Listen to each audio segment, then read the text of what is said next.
First of all, someone said that the Zika virus was from South America.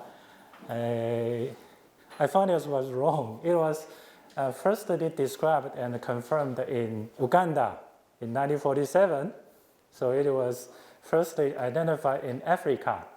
But the recent outbreak was in South America. That's true.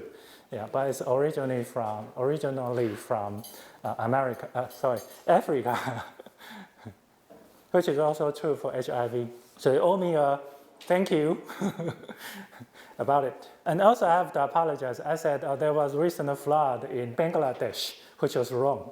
It's Pakistan, right? So I have to apologize for that. It's a mistake, wrong information. Okay, so today we are going to move on to the second bit about the rationale of epidemiology.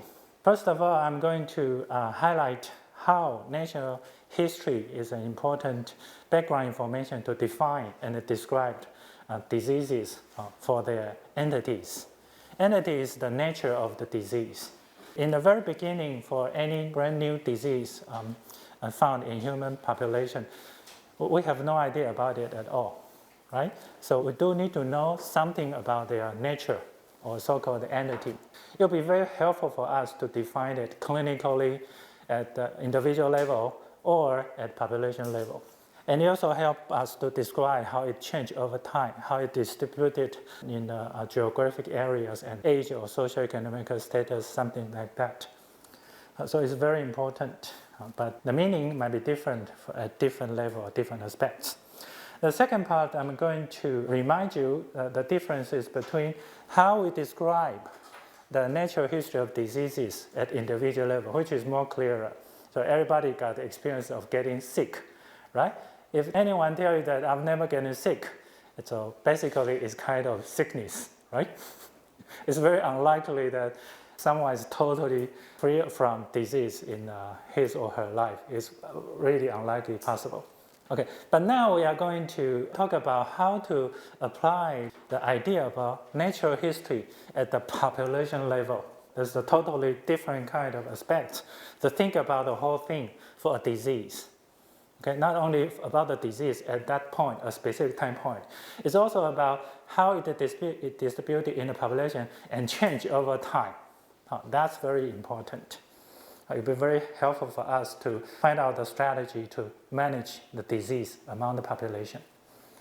Okay, and then I'm going to talk about or introduce some concepts of describing prognosis within the population. Prognosis is the endpoint of the disease. It could be this and that, a lot of different kind of things. And so we have to develop some indicators to show the critical change or status change from the stage, the first stage, second stage, and the end stage of the disease in a population. So the concept will be translated into some critical indicators, describe what's going on for the population for different purposes. So that's why we have to say something about it. And lastly, it's a critical issue about the phenomenon or what's happening in the population for the disease.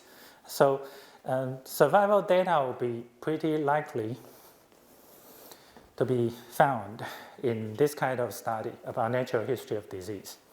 Okay? But there are some critical things to think about, which is so-called timing.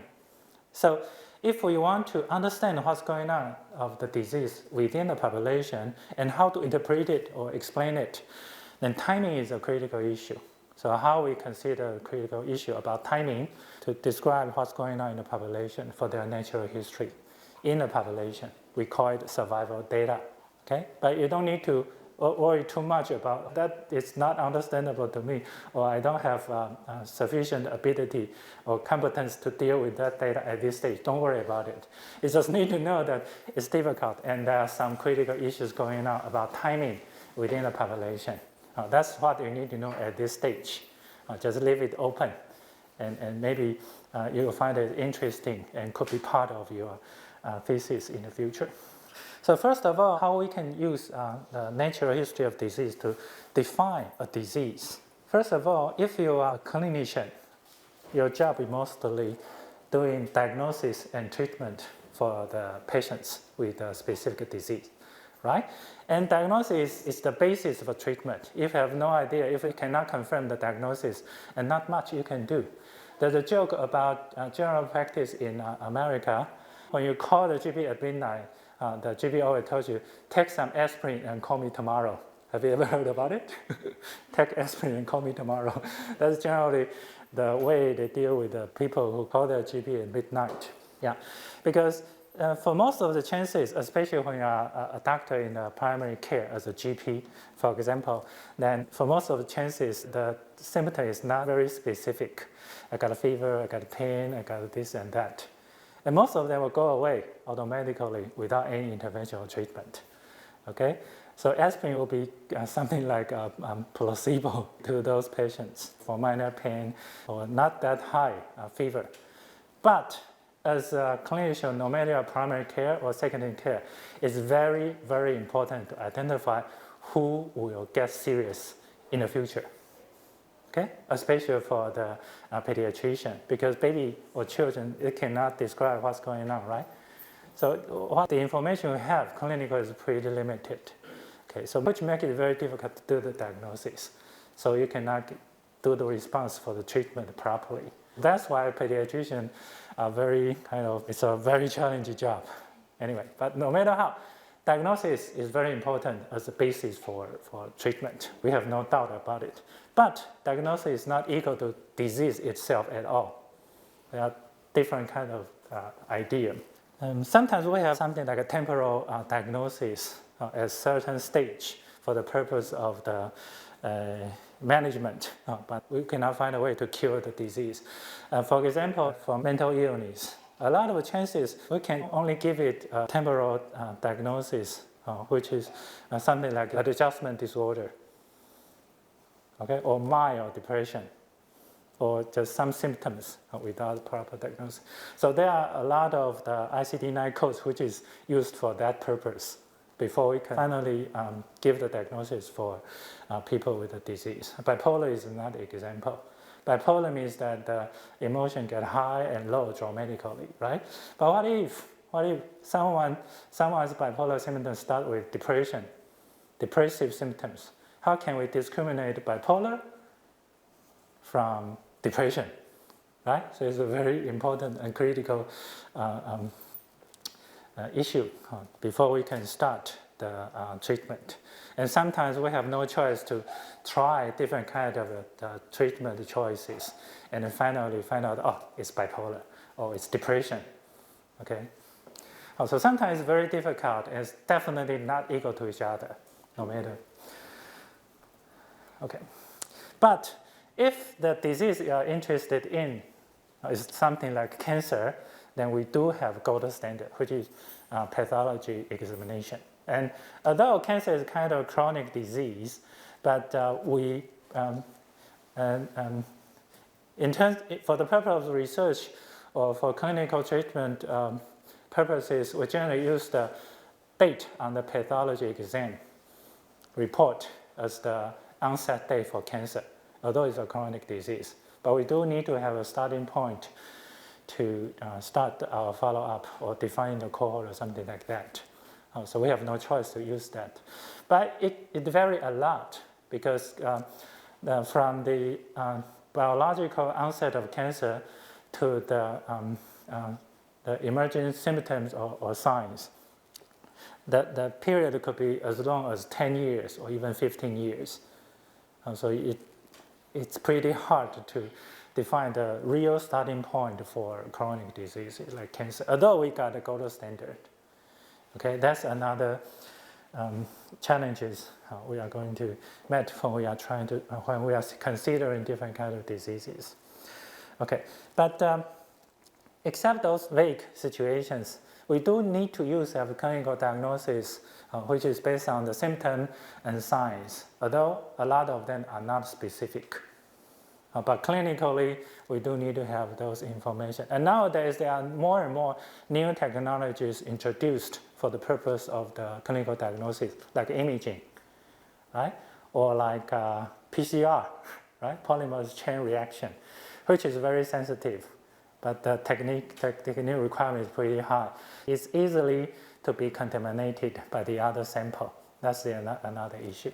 So even if we do have a lot of tools and new technology for us to do a diagnosis, but clinical diagnosis has never been perfect, never, and will not be perfect. So we have no choice. We have no choice to update the criteria or the different methods for clinical diagnosis to push it better and better and better. Okay, but there's always some limitation for no matter how new technology has been introduced for the purpose of clinical diagnosis. Okay, so lab test and imaging technologies, that's something new.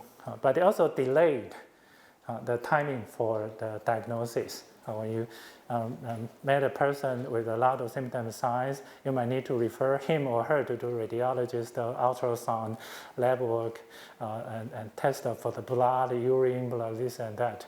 You spend a lot of time and money. So that's why it's important to have the clinical insight or experiences to find out the best way, the shortest process to find out the eventual diagnosis. Then you could give him or her the best available treatments. That's for clinical purpose. But what if the disease is unknown? Like 3 years ago, we have no idea of COVID-19. So in the very beginning, we might only be able to give it a name like a syndrome, like what happened for AIDS, acquired immunodeficiency syndrome, which is a group of signs or symptoms. Before we identify HIV, human immunodeficiency virus, we have no idea about the cause of disease at all. The only way we can do is to group them together to make it like a syndrome. Syndrome is not equal to disease again, okay? But with more and more information, or in other words, if we know more about the natural history, we start to be able to define the case. Then we could do something like case report. Generally, it's given by the definition by WHO if it's a new disease. Okay, WHO take it very serious about how to define the disease, new disease, especially for the emerging contagious or infectious disease like SARS or COVID-19. And they have to do a lot of meetings based on make a lot of the data review and panel discussion with clinical experts, blah, this and that, to take a lot of time and money and efforts and input from the studies before they can really define the cases clearly. But that's the basis for any further studies, because if we have a standardized way to define the cases, then we will be able to communicate or will be able to perform diseases better. And then we could start to do some intervention study or observational study or core study, case control, this and that. Okay, so that's important. And or if we have more and more cases, we will start to accumulate the information about the case series. And then we could start to do analytical epidemiological study, like case control study or even cohort study. Or we could even develop some studies for the specific intervention strategies like a randomized control trial, new medication, vaccination, blah, blah, blah. Okay. For unknown diseases, we have to start with that from the very beginning of everything about the natural history of diseases. Okay, but nowadays, the epidemiological study or public health studies, we have a much broader view of it, of the illness. The outcome or the consequence could be disturbed well-being, also called quality of life. Or it could be just simply discomfort, which is about quality of life again. Like palliative medicine is about discomfort at the end of the people's life. Or the burden to society, that's the expertise of Professor Lin, the director of GHP program. So now we have broad view. That's also important. But no matter this or that, at different stages, epidemiology is very helpful for us to define a new diseases. There's no doubt about it. Okay? Is that clear? Okay. So if you are trying to describe a disease, especially a new one, we need to know the natural history of disease. But what is so-called natural history? It has been defined in many different ways, but I prefer this one. Describe an individual disease without considering clinical intervention. Okay, but it's kind of a classic way to define it. Nowadays, it's pretty unlikely they will just stand aside watching people suffering from the diseases, right? Especially when it's really serious and fatal, right? On the basis of the consideration about humanity or conscience, so we need to do something, right? At least we have to try the traditional way, or we thought is the best way, based on our experiences. That's what happened. That's what happened in the very beginning of COVID-19. Because of the experience of SARS, we know that maybe antibiotics or interferon might be useful to treat the disease with very similar virus, although we don't know much about it. So the natural history of diseases, nowadays we could say that that's the individual disease with traditional or conservative treatments available at some certain point. Okay? So it's very unlikely we're doing nothing. And there are different various purposes of using natural history. The first one is to understand the severity of disease for prioritizing clinical services. That's the top one. We need to know the priority for the treatment, like what we did in in the A&E or emergency department, right? Someone might at the risk for death in a very short period of time, like blooding or chest pain, right? Or someone just got fever without other particular specific sign, then the priority might be not so important. We have to provide medical services for the ones who need it the most. So this is basically for clinical decision purposes, okay, which is important because we know what will happen for those people in the emergency department. Or it would be very useful to let the people know, for the patients or the family or relatives know the prognostic assessment for the diseases. For example, spleen cancer. If doctor told you, oh, you got spleen cancer, what is the response? The first one, I don't believe it, right? The second one is, how much time do I have, right? Yeah? And how could the doctor tell you? It's based on the natural history we know about spleen cancer, and it just progresses very rapidly. So in average, maybe just 3 to 6 months. Yeah? But generally, the actual length of your life will be longer than that. So they always tell you the worst scenario, the most conservative estimation, right? And nowadays we have better and better treatment. So generally it's improving. Okay, but it's important to let the people know what will happen in the future, and the way we think about it, if the treatment or the intervention just make you live longer, but not necessarily improving your quality of life. A lot of consideration anyway. But that's the other thing we needed, or we used the natural history in a clinical setting. Okay. But in terms of the public health, from the perspective of public health, it's even more important to use natural history to quantify the treatment outcomes, because we are always trying to improve our method of treatment or intervention to have better outcomes, to do the comparison of different therapies. Without knowing the traditional way, how do we know the effect of new treatment, right? So it's the idea about comparison group or the placebo group in a randomized controlled trial. So that's why it's very important. We need to use it as a basis for the measurement or assessment for the intervention history. Okay, but sometimes, especially for emerging new diseases, it differs by person and by diseases. because we don't know much about it. So maybe we combine different diseases with very similar symptoms or signs together. But we will know more and more. When we know more and more about natural history, we might be able to divide them into different groups.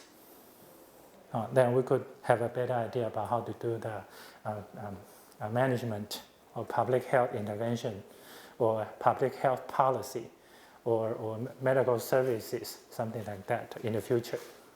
But in the very beginning, they might just kind of a very heterogeneous group of diseases. But it will be very helpful to identify each group of diseases separately if they have totally different natural history or they have totally different etiology. Okay, the entity might be totally different, right? But the natural history of disease will be helpful for us to do that. Here's a figure which is very useful for us to understand the progress of disease. This is a typical one. It might apply to 80% of disease, but not all the disease. Okay, and there are several stages for diseases. With diabetes as an example, what is the biological onset of disease? There's no clear point of that, right? But before that, a little bit before the biological onset of disease, we do know something about so-called insulin resistance.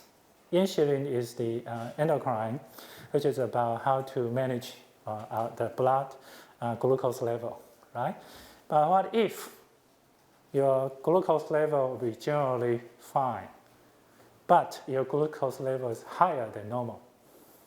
In other words, your spleen has to work harder to make your blood level controlled at a certain level. Okay, we call it insulin resistance.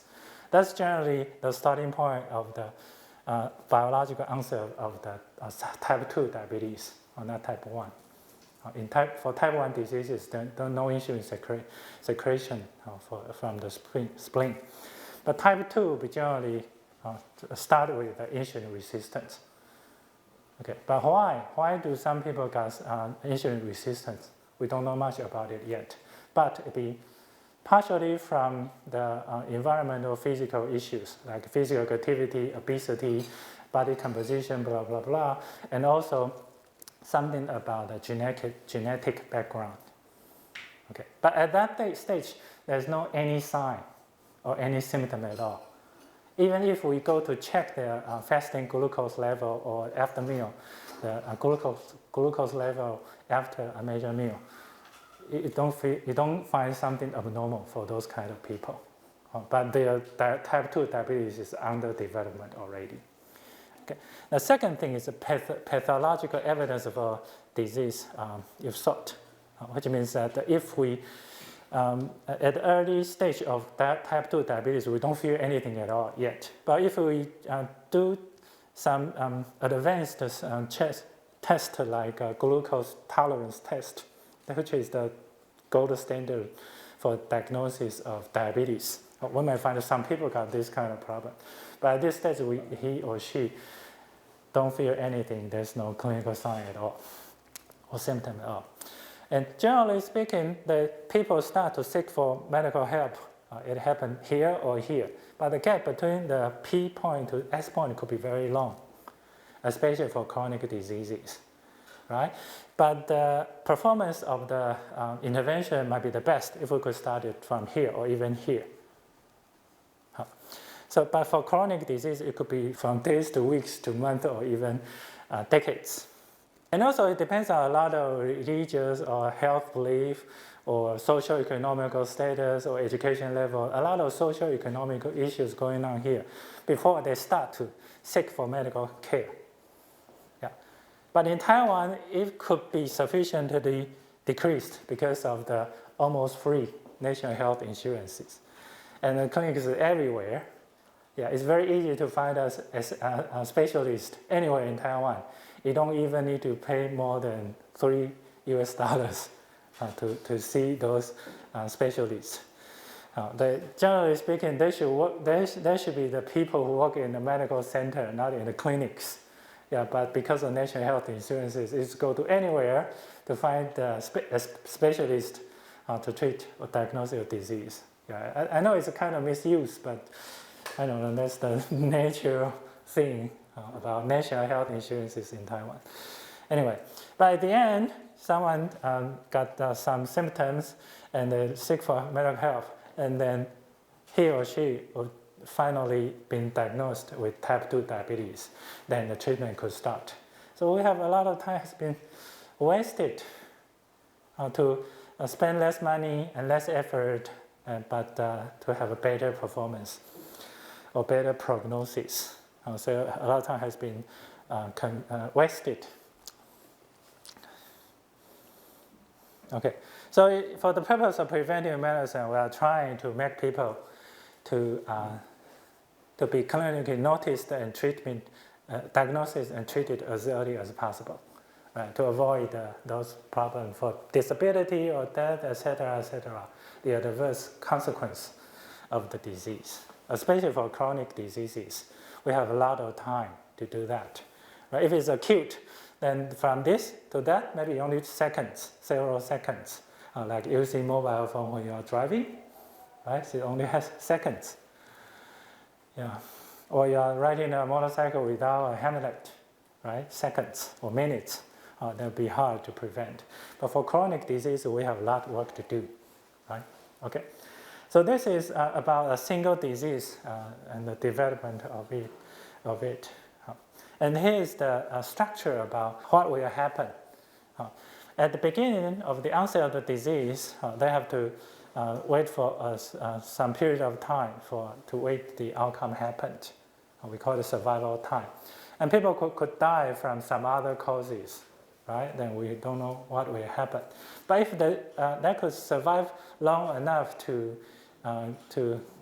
meet the outcomes, it could be death.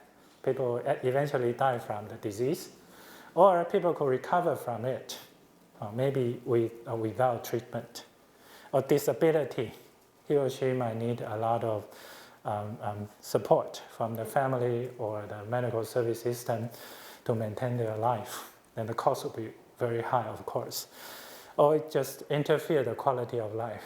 Type 2 diabetes, for most of the cases of type 2 diabetes, they might just under medication for several decades.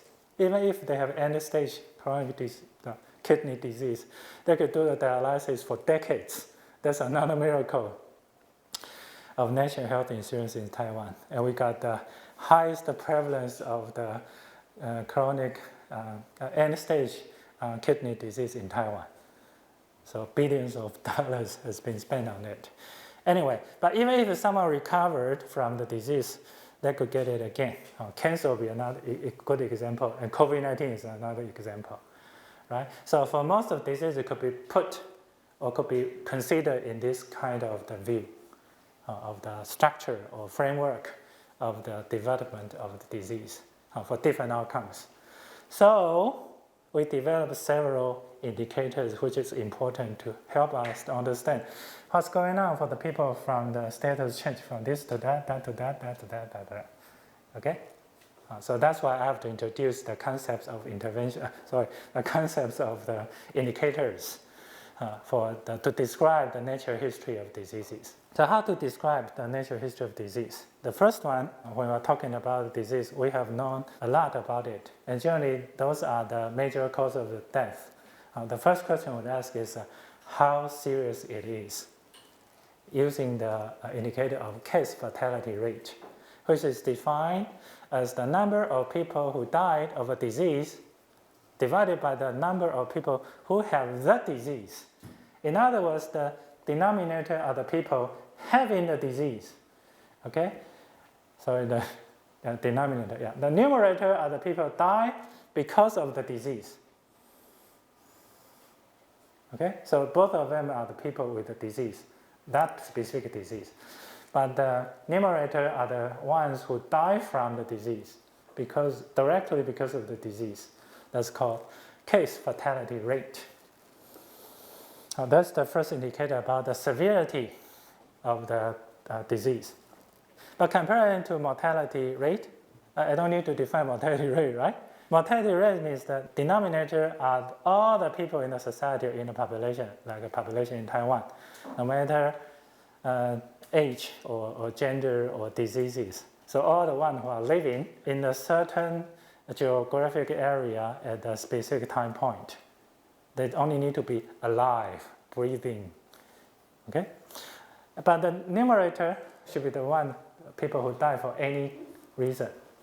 Okay, that's mortality. That's very straightforward.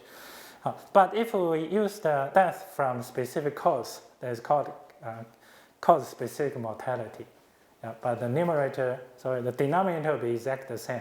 The living people in a certain geographic area at a specific time point. So it's very straightforward. Okay, the same thing for the case fatality rate and mortality rate is that they both of them are using the number of people who die from a specific disease, right? So for the case cause-specific mortality, the numerator of it is the denominator of the case fatality rate. Okay, that's the common thing.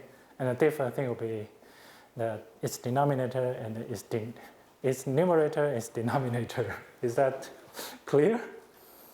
Okay, but when we are calculating case fatality rate, generally we don't talk about the time frame or how long we observe, but generally it's something about a short period of time or less than 28 days or even shorter, in a week or in a couple of hours. Okay, for something very serious like AMI, acute myocardial infarction, the case fatality rate might be just the first 72 hours, something like that. Okay. A great example about the case fatality rate is to describe what happened for Titanic disaster. Most of people will be frozen or drowned in a couple of hours, right? Right? Have you seen the movie? Yeah, okay. And also a volcano eruption would be another example. Have you heard of the story about Vesuvio volcano? Happened in the very beginning of the mid-1st century, Vesuvius volcano. So people in Bombay city or town, back to the Roman Empire era, a lot of people were buried by hot ash in seconds. So the case fatality rate will be very, very high, right? The people were killed in seconds and no one can escape. Or the disaster of Hiroshima and Nagasaki atomic bomb attack. The people died dramatically in a short period of time. Then case fatality rate will be a perfect indicator to describe that kind of the natural history of the atomic bombing at population level. And also for COVID-19, we also define the case fatality rate for it in 28 days. Generally, if we compare the case fatality rate for COVID-19, we define it as in the duration of 28 days. But it is a good indicator which is particularly suited for short-term or acute conditions. I've given you a lot of examples about it. So it's pretty straightforward. Okay, but in case fatality rate, as I said, at a short period of time, we don't really care about the sources or the clinical characteristics of the cases, right? So there's a figure like this. This is an example from the SARS outbreak in Hong Kong. Back to 2003, I was working on my PhD dissertation in Seattle, but this is what happened. In the very beginning, there is light blue, right? In the very beginning, there are some cases, but we don't know much about the source of it, of the SARS. And then there are some blue ones, light blue ones pop up. That's the Prince of Wales Hospital. That's the first hospital outbreak on Earth. Okay, and followed by a lot of light yellow thing, which is the missing. People are just roaming. Anyway, sorry, I should say that the red ones, red bars, is pretty sharp. It's what happened in the Amoy Gardens. It's a community with a lot of tall buildings in northeast central Hong Kong. Okay, that's the first outbreak of community cases of the SARS. Okay, But you could see several a specific pattern that this is more like a bump, but this is more like a sharp mountain, right? And followed with a lot of missing. Missing means that we have no idea about the sources of infection. Okay, but it's basically combined with those three colors, right? From the hospital, community, with the spread out of the cases. So this kind of figure will be very helpful for us to find out what happened, or the change of the pattern of disease for SARS in Hong Kong. For this kind of figure is very helpful. So this is the way we describe, one of the different ways to describe the natural history of the disease happening in a population or population level. And the other indicator which might be useful is the 5-year survival. 5-year survival. And the numerator is the people who are alive 5 years after diagnosis of treatment begins. And denominator are the ones who are diagnosed with the disease. But why we need to develop such kind of the indicator? Because cancer has been the leading cause of death for most of the country in the world, except America, except for almost all the major countries in the world. America is the only exception. Okay, for the other countries, for the first, in terms of population, for the first 20, top 20 countries in the world, cancer is has been the leading cause of death for years, for decades. So that's why we developed an indicator particularly for cancer. But it could be also used for other chronic diseases. But 5 years is just an arbitrary period of decision because it sounds about right to compare the survival rate for cancer. But we could also do it for hypertension or diabetes. Yeah, maybe 10 years or 20 years of the survival rate will be even more useful or making more sense for diabetes or hypertension. Yeah. But 5 years survival is generally the way we do it for cancer because it just simply is a leading cause of death. But the stage of cancer diagnosis is very important. We find it's more and more difficult to cure or control, to manage the cancer, or prevent people from dying from cancer. Stage is a very important thing. So maybe if we want to compare what's the natural history of disease, we might need to stratify by stage. We only compare people at the same stage for 5 years for the assessment of the treatment, the effectiveness of the treatment, right? So if within the comparison groups, the composition of stages are different. For group A, most of them are at the advanced stage, and group B, most of them are at the earlier stage. There is no fair to do the comparison at all, right? For the treatment group, for example. Yeah, you may find out that people with more intensive care or intensive intervention like surgery, chemotherapy will die earlier. That's counterintuitive, right? The harder we try to cure them, the quicker they die. Why? Because they are at the later stage, so we are trying very hard to cure them, right? That's counterintuitive, right? This is so-called confounding by indication. Okay, we are going to talk about later, so don't worry about that.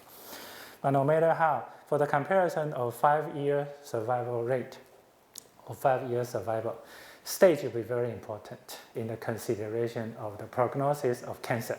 That's what I want to emphasize. Also, the strategy to prevent people dying from cancer is to make the people diagnosed with cancer as early as possible if they really got it. Okay, but higher 5-year survival could be just a result of earlier detection, not better treated. This is the sources of the bias. Maybe intervention doesn't help at all. The phenomena we identified for such a phenomenon is just simply because they were diagnosed earlier, not necessarily treated in a better, for better. Okay. And the other issue is that if we have the sufficient information to compare the survival curve over time. The result could be something like that. So there are two groups of people, group A, group B, and both of them were diagnosed with a certain cancer, breast cancer, for example. And group A and group B are two groups of people with different treatment strategy. Okay, so if we only compare the 5-year survival rate, we find out they are exact the same. The consequence or the performance is exact the same. But is this true?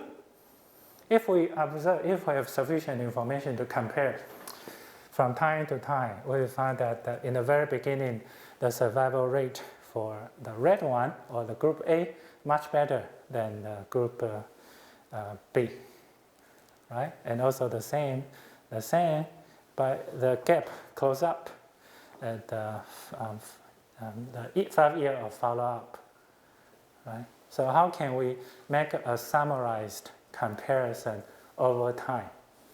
That's a long story, and we need to learn a lot of things. We call this is time-dependent change, because it changes over time, right? So that's why we need to develop some advanced statistical method to deal with this kind of situation. Okay, it could be even more complicated because some people might miss. They might commit suicide and die from traffic accident or killed by other diseases, right? Yeah, so it could be even more complicated like that. We call it sensory. And that's why we need to develop a new or advanced statistical method for like a survival analysis or Cox regression to compare these two curves, these two groups of people over time, and also controlling other potential confounders. Okay, it's just, don't worry too much. You just need to know that it's more complicated than what you see here. Or some people might suggest that, hey, why don't we just compare the area below the curve? For curve A is pretty high, right? The curve, the area under the curve. For the blue curve, it's smaller, right? So we could develop a new system for the comparison over time. Yeah. But again, with that kind of statistical method, we cannot deal with the issue of sensory or missing over time, right? So that's why we developed, someone developed Cox regression to deal with that. Yeah, you will learn it in the near future. If you take the advanced quantitative research methods in the following semester, then you will learn it. Okay.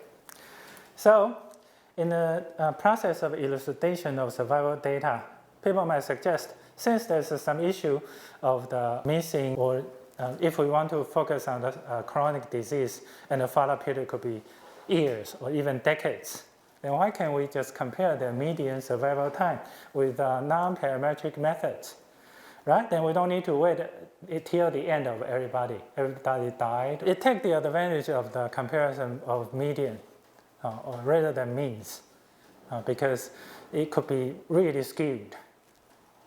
The distribution of the survival time could be really skewed.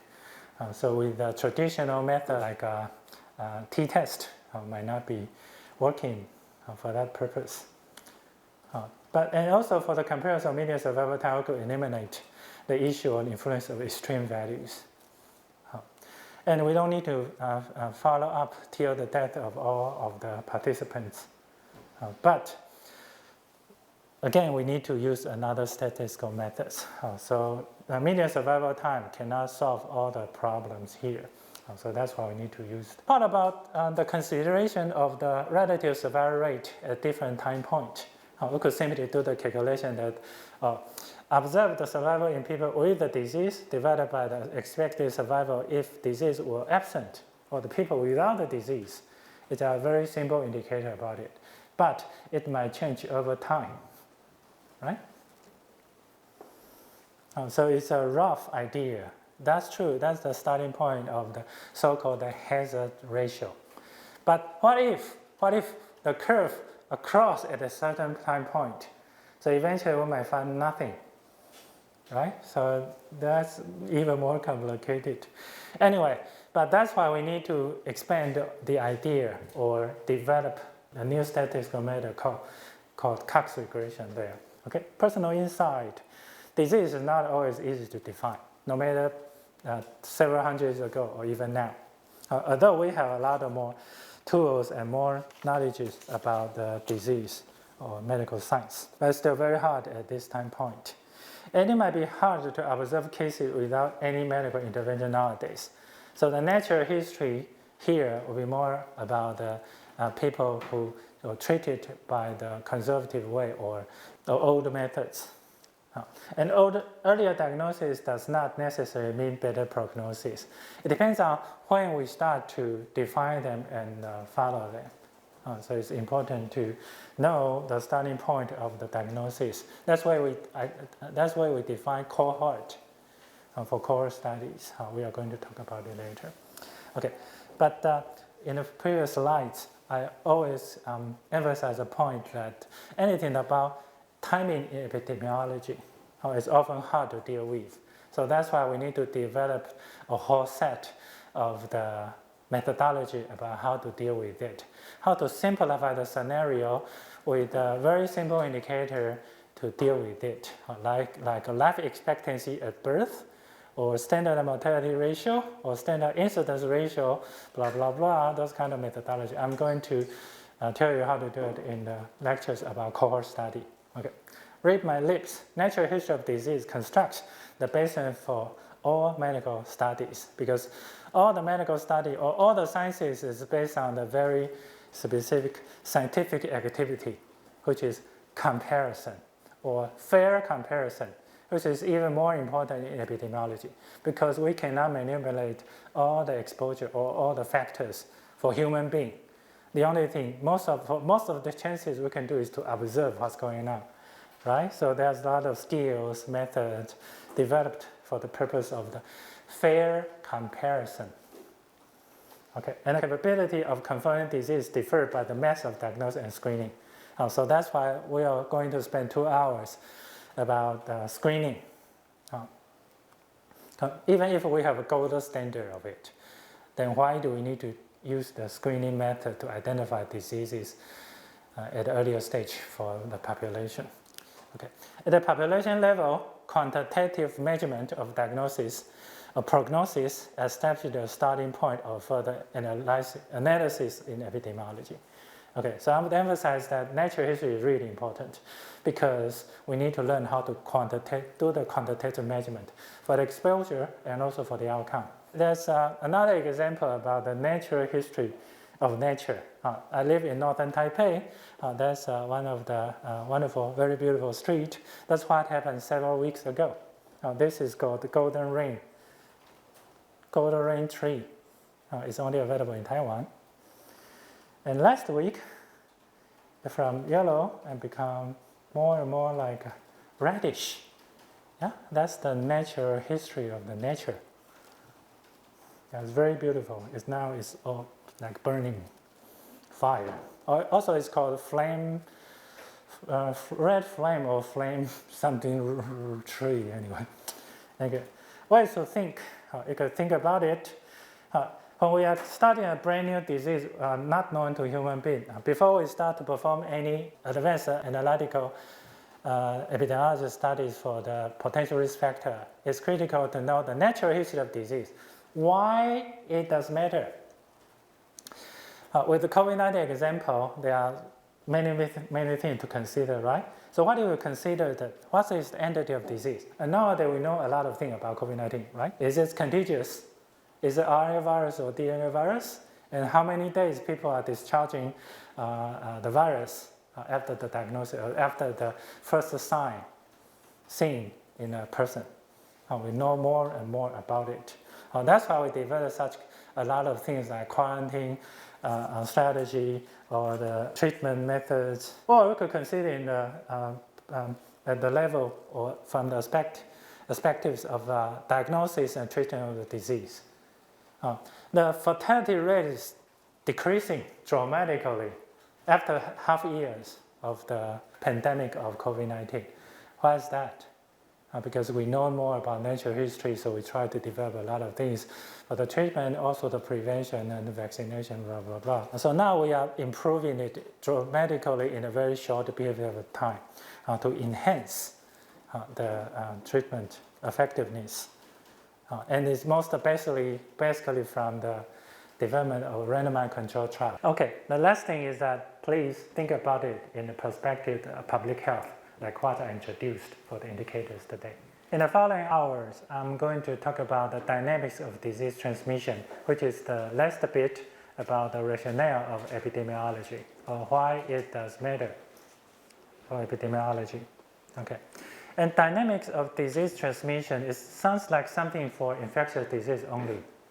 It's true in the past, but in the now and future it's not so true, because the way we consider dynamic disease transmission could be also applicable to chronic diseases, or even all of the diseases. I will tell you why. The science of everything.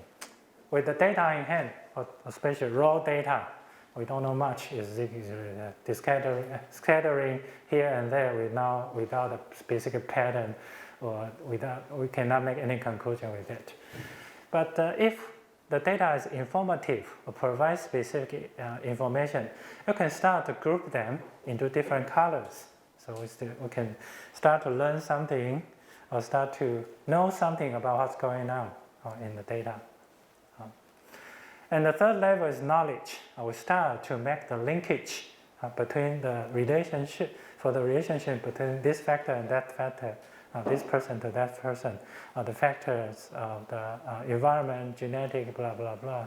We start to have some network for us to consider. And based on those kind of the hypotheses, we could generate or we could design a lot of study to confirm the causal relationship. So it becomes a framework or network for the causal relationship. So epidemiology might be, some of the epidemiology study might be at that level. Okay? But if possible, there are some people with a lot of experiences and with a lot of insight about what's going on for the disease. That could be something like, we find out this is actually this.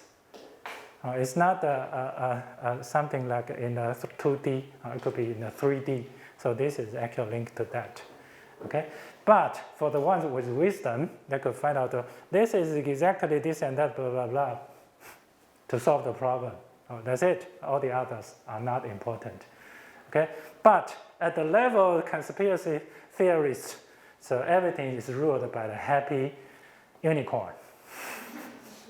It was very convincing, but I don't know how to comprehend it. So that's the science of everything. Yeah. But unfortunately, I'm not the happy unicorn. The thing I can help might be the knowledge or insight level only. Okay. So it's a very interesting cartoon. Outline. Mode of transmission is kind of classic epidemiology. No matter which textbook for epidemiology, you can always find something like that. It's kind of a must or classic thing about epidemiology. But it's still useful nowadays, not only for chronic disease, but for infectious disease only, although that's the origin of epidemiology. Okay. And the other concept is about the severity of diseases. Especially for infectious disease, I have to introduce two specific terms. The first one is pathogenicity, and the second one is virulence. Okay, and three other important terms is how to define endemic, epidemic, and pandemic. Yeah, for the ones who never learned epidemiology, are they the same? No, they're not. So as my student, one of my students, you have to learn to discriminate different. Then you could describe it in the right term. And it's also very important to identify the exposure patterns and the disease outbreak. It's not only important for infectious disease, but also for any kind of disease. So I've said it again and again for so many times. But I'll show you why and how it's important or it's critical. Determinants of disease outbreaks. There are a lot of different kind of things. I will raise some real example for you to know more about how we find out or assess the determinants of disease outbreak. Again, it's not about infectious disease only. It's also applicable for all the diseases. And then I can talk about how we explored the occurrence of disease by discussion with interesting interacting game again. Modes of transmission. This is a very classic and typical one about how disease distributed in the population, or how disease passed by from one person to the other one. Okay, there are three major components surrounding the vector. Vector means there's something like insects, or it could be an object, surrounding by three major or important components to transmit the disease. The top is host, a human being. It could be one person or a group of people. Okay, so if the person or the group of people without, they don't have any antibody, for example, then it's very hard to control such kind of disease spreading out if it's an infectious disease. But it's not only what happened, it's not the only issue we have to consider for the host. It's also about the agent, the virus or the bacteria itself, and also the environmental factors. So it's kind of balanced in the nature. But if something change, like environmental change, global warming would be a great example, or the mutation of the agent, then it might change the balance and just yield an outbreak. It could be also that the number of vectors increase. So any of the factors, if they change, the balance will be changed. So this is also called a triangle model, but it particularly makes sense for infectious disease, but maybe not for the other diseases. But it's important. It will be the first thing we have to think about if we don't know much about the disease in the very beginning. Okay, about the modes of transmission, there are 7 different levels. It could be the cell response at the left part or the host response in the right part. It means that we could consider things at a different level, like diabetes as an example.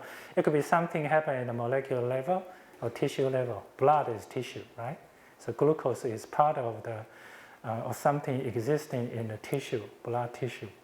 It could be the organ problem, the consequence of the hyperglycemia, retinopathy, or the damage of the kidney, something that's organ level, or whole systematic problem, like the lipid profile will be interfered because of type 2 diabetes. Okay, and also we could consider the thing at the population level for type 2 diabetes. So for different aspects, the meaning might be different. Okay, and this bit is about the subclinical stage, and this is the clinical stage. So we see different things at different levels. All the diseases could be considered in this framework. Okay, about how to describe the severity of infectious disease, there are several terms to be introduced. The first one is the pathogenicity. It's the percentage of apparent cases among the infected people. Okay, how can we identify the infected people even if they don't have any symptoms? We might be able to do it by molecular biology, right? Or antibody or antigen detected, like PCR, which is the method to identify the infected people at the molecular level. Or after a period of time, we can identify antibody. So even if he or she has no symptom at all, or even it's also possible that we don't identify, even no matter how hard we try, we don't identify any viruses yield from that person. Yeah. So it's the percentage of apparent cases. What is so-called apparent cases? Those are the people with apparent symptoms or signs. That's defined as pathogenicity. Then what about virulence? It's the percentage of severe or fatal cases among all the apparent cases. So the denominator becomes numerator here, okay? But the numerator here is the severe or fatal cases. So there's different calculations, but they have specific meanings behind them. Okay, and here's the figures for you to help you to understand what's the so-called pathogenicity and virulence. The first example at the top is the TB, tuberculosis. Typical bacillus tuberculosis is the disease. That's the name of the bacteria. For most of the cases, they are like a white part in a parent. And only tiny little bit of it would be fatal or severe, but non-fatal. So TB is a typical disease with low pathogenicity and also low virulence, but still kill a lot of people. It's the second most important infectious disease in Taiwan nowadays. That's the expertise of the Professor Lin again. The second one, measles. Measles virus is very contagious. It's even more contagious than COVID-19 actually. But fortunately, it's so-called self-limited. So in other words, the percentage of fatal or severe are pretty limited. Most of them got symptoms, but still a tiny little bit of part of the patient are in a parent. So it's pretty unlikely that we miss the cases because the symptom is quite apparent. So this is a good example of moderate pathogenicity but low virulence. Okay. And rabies is the other extreme. So most of people, 90% of people will be killed if they got infected by rabies. Even if they don't die, there are severe consequences, neurological consequences, or chronic symptoms left after the infection. So this is a good example for high pathogenicity and also high virulence. Okay. So for different diseases, even for non-infectious disease, we could also consider the thing in this way. Okay, so they have different case fatality rate, 5-year survival, blah blah blah. There are a lot of indicators. The indicators I introduced last lecture still works for different kinds of diseases here. So this is the natural history of these diseases, right? So pathogenicity and also virulence is also a very important part about natural history of diseases. Okay, and there are three terms about endemic. Endemic here, endemic there. They have tiny little differences. The first one is endemic. Endemic is the habitual presence of a disease within a given geographic area. In Taiwan, for example, HBV, hepatitis B virus, or dengue fever in Taiwan, it just existing in the area and just we have no idea about when it happened, but it never gone. Okay, that's endemic. So a lot of people have the disease, but it's not gone. It's not gone yet. Epidemic is the idea to emphasize the excess of normal expectancy of a disease at a certain place or in a specific period of time, like SARS. What is the expected or normal expectancy for SARS? 0, right? We don't expect it to happen anywhere in the population at all. So even if we got one new cases diagnosed with the SARS, I'm pretty sure it will be the headline of all the newspapers in Taiwan. So it's epidemic, which means there is more than what we expect. And generally speaking, we expect to have like hundreds to thousands of dengue fever cases, especially in the southern Taiwan every summer. Yeah, but it did not happen last year. Yeah, but if next year is the new cases of dengue fever happen earlier, like in April or even in March, then that's epidemic because we expect no cases in the late spring or early summer. Generally, it started in June or July. Okay, so it depends on the time and place. Okay. Also in northern Taiwan, even if we got one new cases for dengue fever, then there's epidemic because we are not expecting it happen in northern Taiwan. Okay, so it really depends on the time and place and the people. Yeah. Or avian flu is another example. Avian flu means that it's the influenza viruses in birds.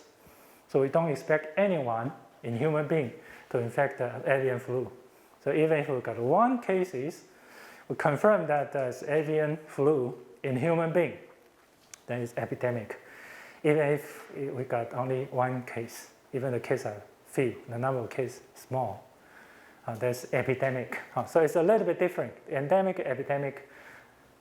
Okay, it could be also endemic for a long, long time, but something happened, and we could describe it as epidemic. Okay, and pandemic is more easy to understand because pan means overall, right? Overall demic, everywhere in the world. So COVID-19 is a typical thing for pandemic.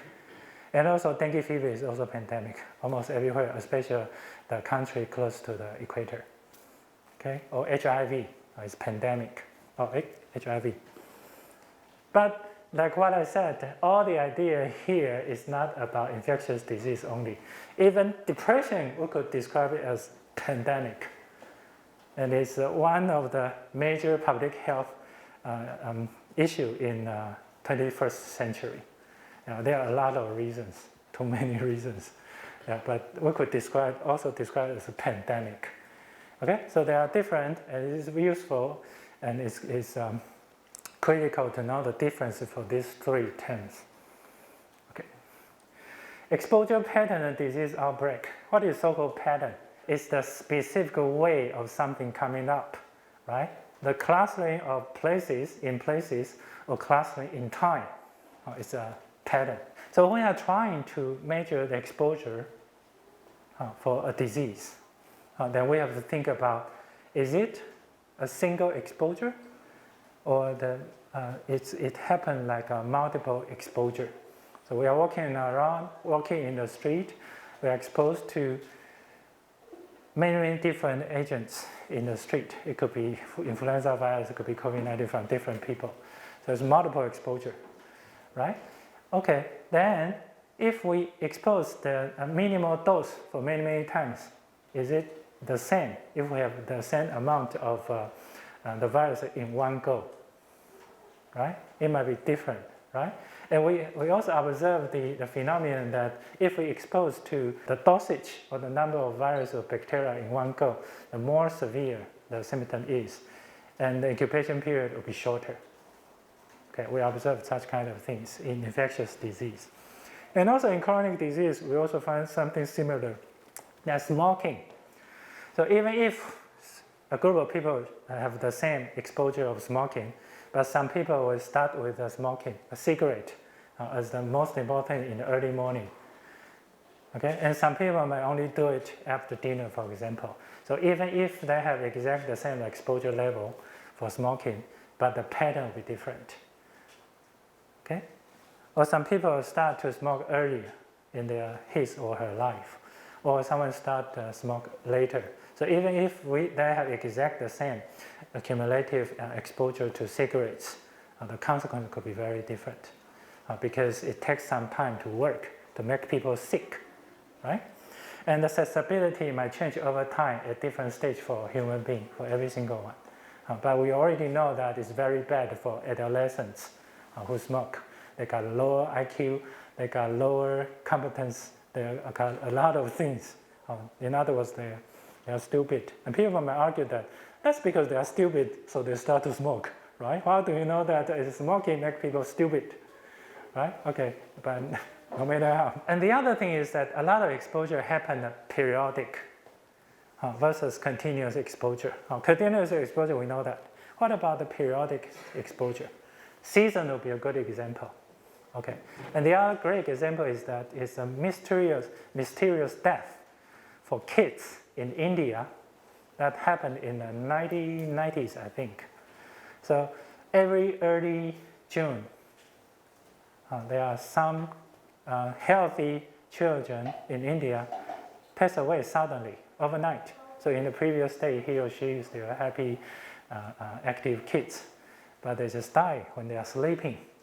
That's mysterious, right? So WHO start to do a lot of research and a lot of meeting.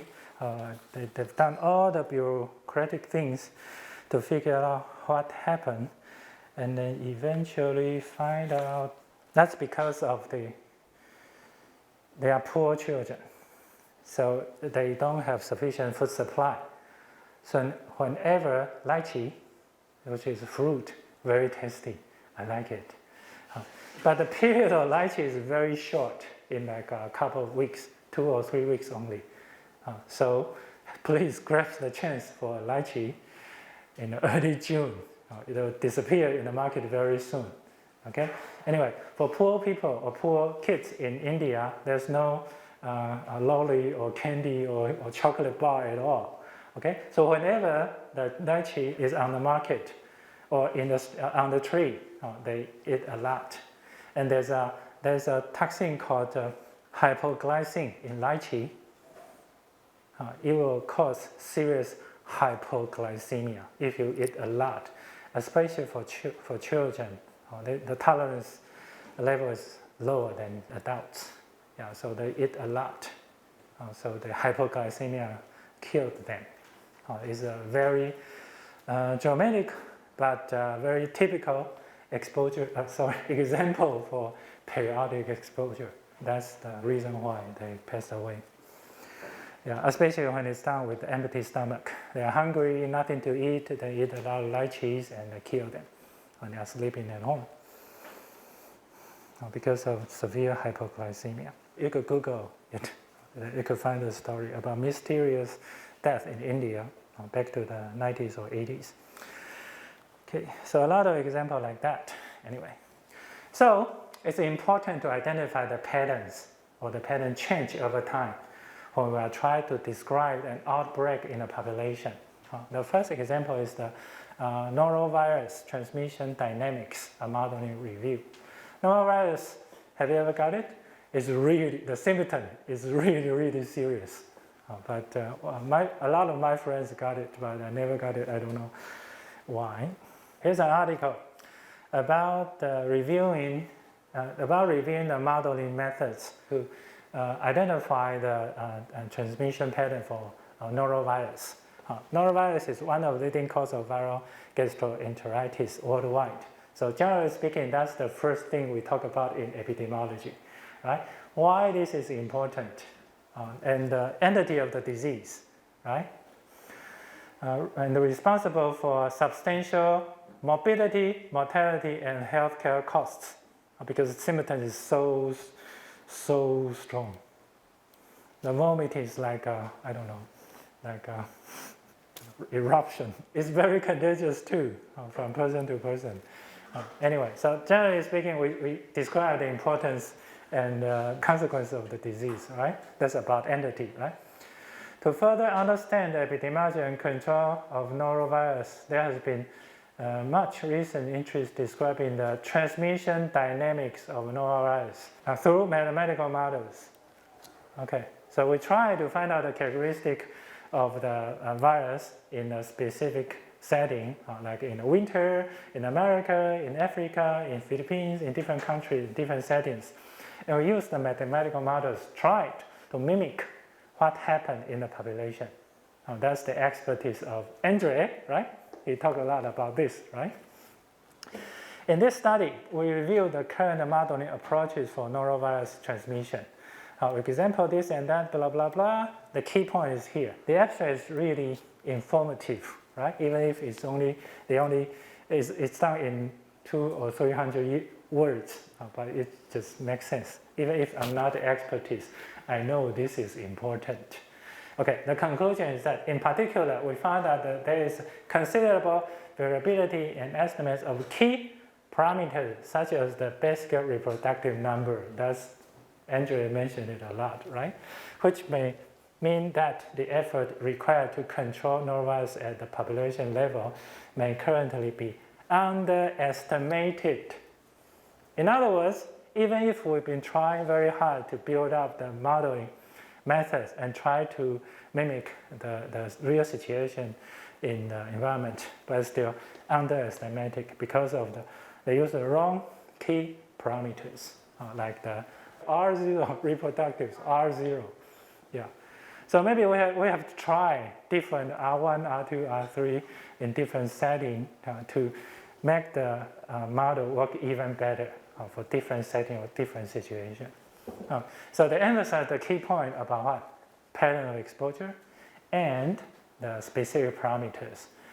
So even if we don't have real data, but we use the mathematical modeling method, we could still get a pretty precise prediction outcome. Okay, so I just want to emphasize that the pattern exposure is very important when we are trying to use to do it. Andre can tell you more. Andre, sorry. The other example is this report from the CDC in China called CCDC. 中国疾病预防控制中心周报. Actually, it's MMWR. It's the MMWR in China. In America, CDC, they got MMWR, one of the W's of a weekly report. Okay, so all the countries are trying to not copy, right? So to learn something from what CDC is doing here. Anyway, but some people said that I don't believe anything from China. That's fine too. But the information shown here just totally reflecting what I'm talking about from natural history of disease and the dynamics of disease transmission here, okay? If you only have 5 minutes to read the article, what's the key point you have to hold? What's the most important thing you have to look at? Title, right? Viral surveillance, the epidemiology characteristic of outbreak of 2019, novel coronavirus disease, COVID-19 China. Okay, just China and epidemiology called characteristics. Okay, so what is the critical characteristics to be highlighted to describe what happened in China? Okay, what we can learn from the data. Okay, and what is the second thing if you have only 5 minutes? Figures and tables.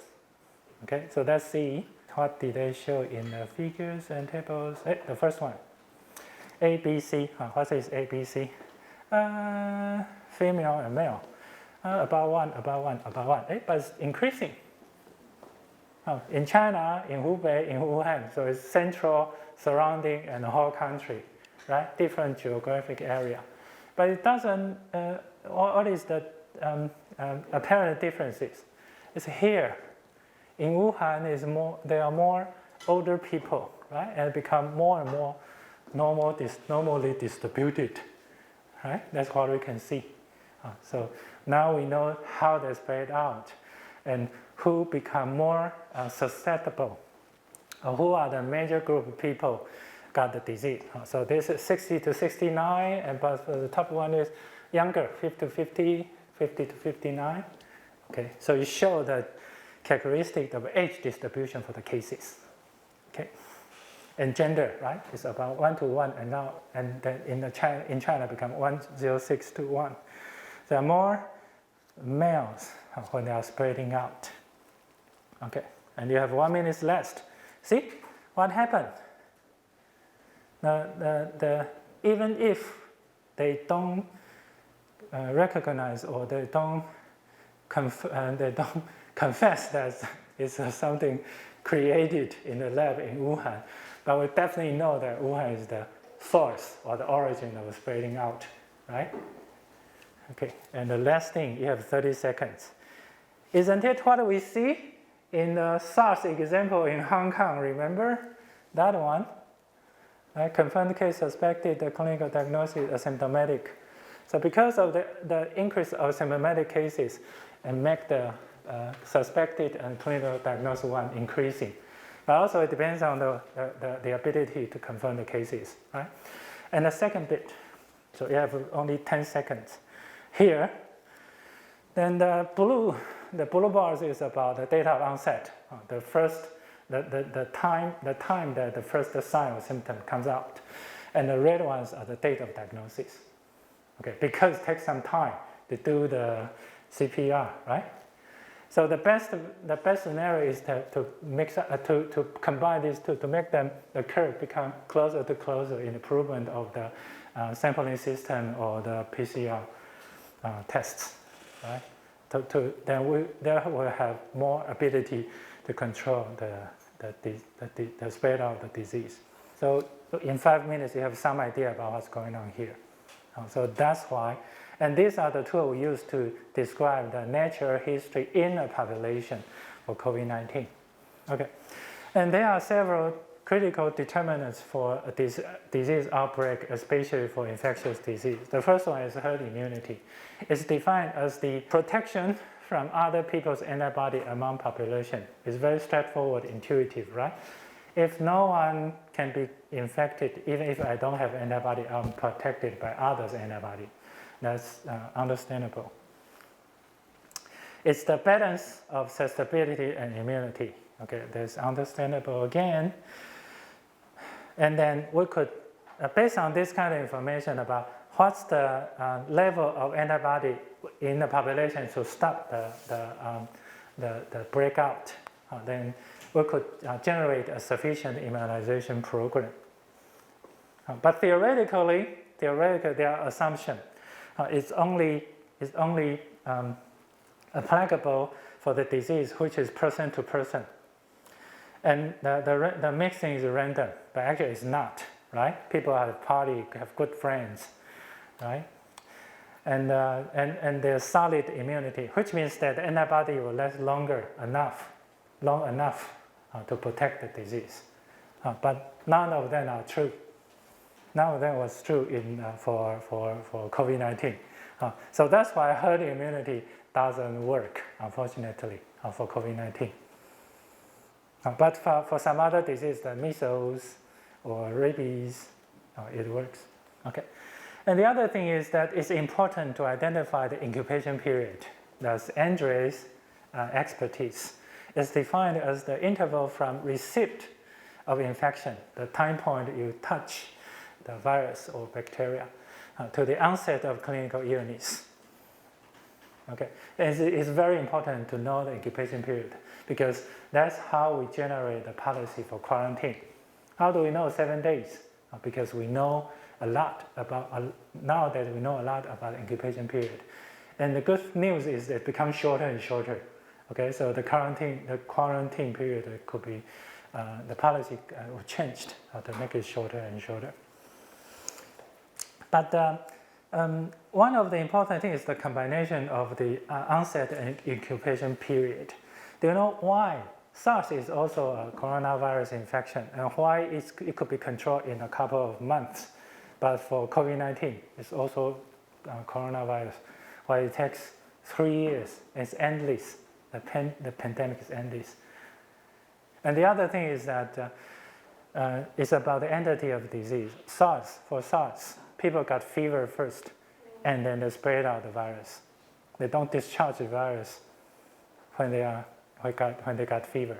So if we screen everybody, if it got fever and quarantined, fever got quarantined, it could be controlled easily, even if we did not have vaccine against it at all. Yeah, but for COVID-19, the story is different. People start to spread virus before they got any symptom or sign.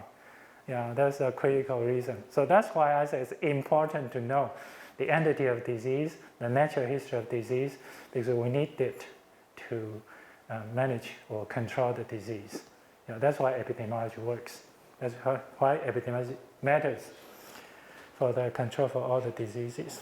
But incubation period is something emphasized for acute infectious disease only. But even for chronic disease like cancer or diabetes, there's also something called incubation period. But exposure here is not about virus. It's the other exposure like smoking or obesity, something like that. But it could also generate something like incubation period. Yeah, and good thing is that incubation period is very long for chronic disease. So we have a lot of time and chance to do the intervention. Yeah, but the problem is that the people who are at high risk refuse to take your suggestion at all. Yeah, that's why health promotion is so important. Or how to change people's health belief is so important. Okay. And also it does matter for the dose or dosage of exposure or site exposure. Rabies is a good example.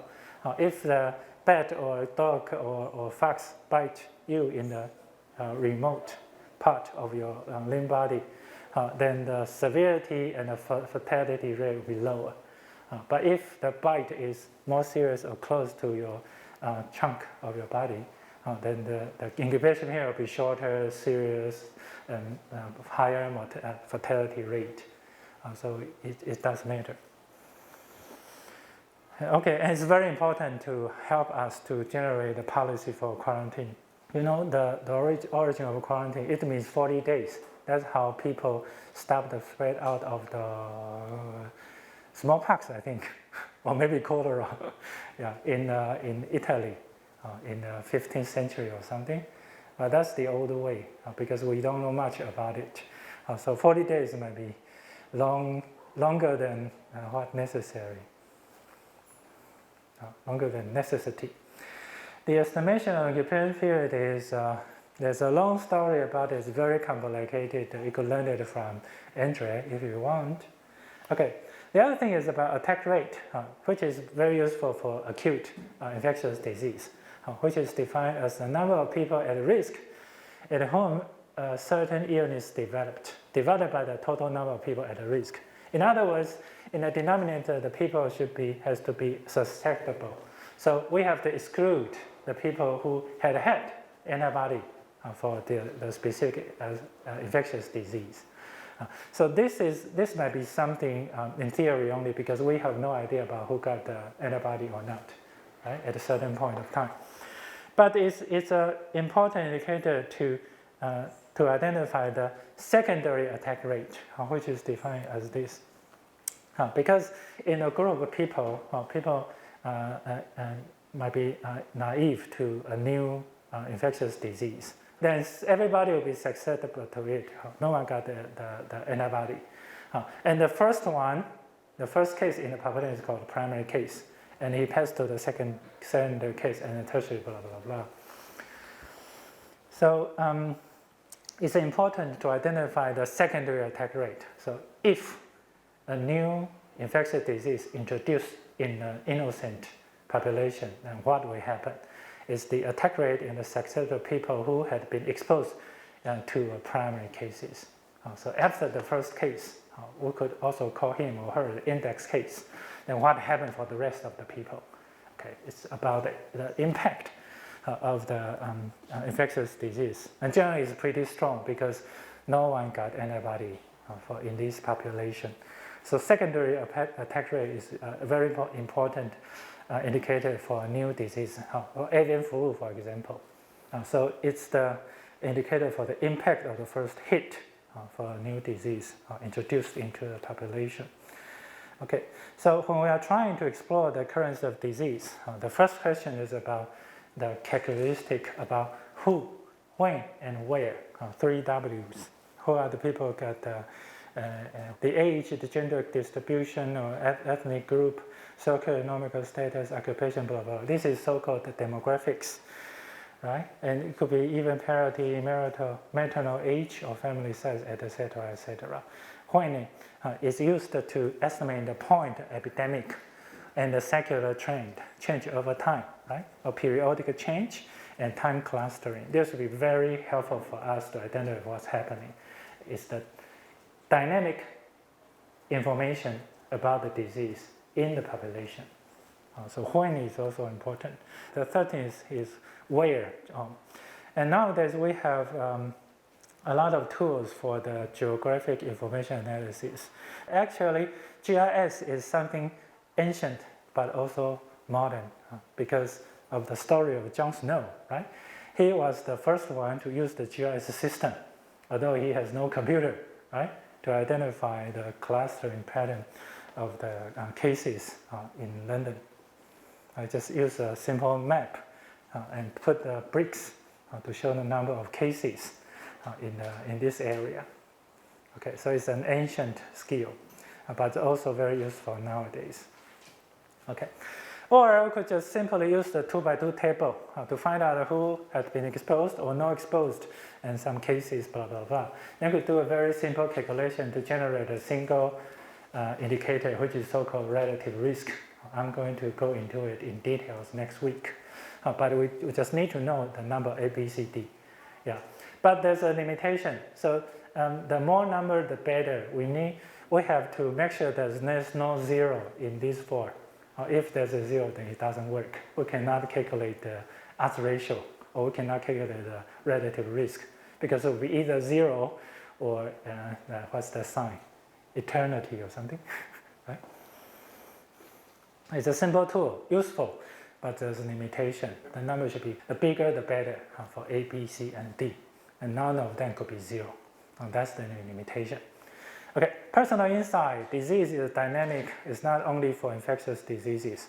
For chronic disease, we could still consider the whole thing in similar ways. And always put it in mind that the disease is dynamic. It's something flowing in the population. And knowing the dynamics of disease in the population is generally the first step to manage it, especially for emerging new diseases. Okay. And 2x2 table is a very useful tool for simple calculation. It could generate a single indicator as relative risk estimation. It's our magical wand to convince people of taking action against the diseases, even if we haven't considered something called confounders, but something very straightforward to convince the policymaker to do something. Read my lips. Rare disease but serious versus common disease but mild. So which one is more important than the other? It depends. Something might work slowly, but potentially they will kill a lot of people, like obesity, right? Or hypertension, or diabetes. It works very slowly, but it's the cause of a lot of diseases with very bad outcomes. How to best delineate or describe the disease at the molecular level, tissue level, organ level, individual level, or population level. It's all different at different level, right? But now you have to, what do we emphasize, the population level, which is very different from what you learned at the molecular biology of the diseases, right? But all the information, all the knowledge as a background is very important to understand the entity of disease. Then we could describe the natural history at individual level and apply all the knowledge at population level. That's why we need to learn epidemiology. Okay, so it's very important to know the entity of the disease. Is it contagious? Is RNA, DNA virus, or bacteria? Or there's no agent at all, or there's no gem at all. Although there are just a classic concept extracted by study infectious disease. But actually the idea is applicable for all the diseases you are going to use.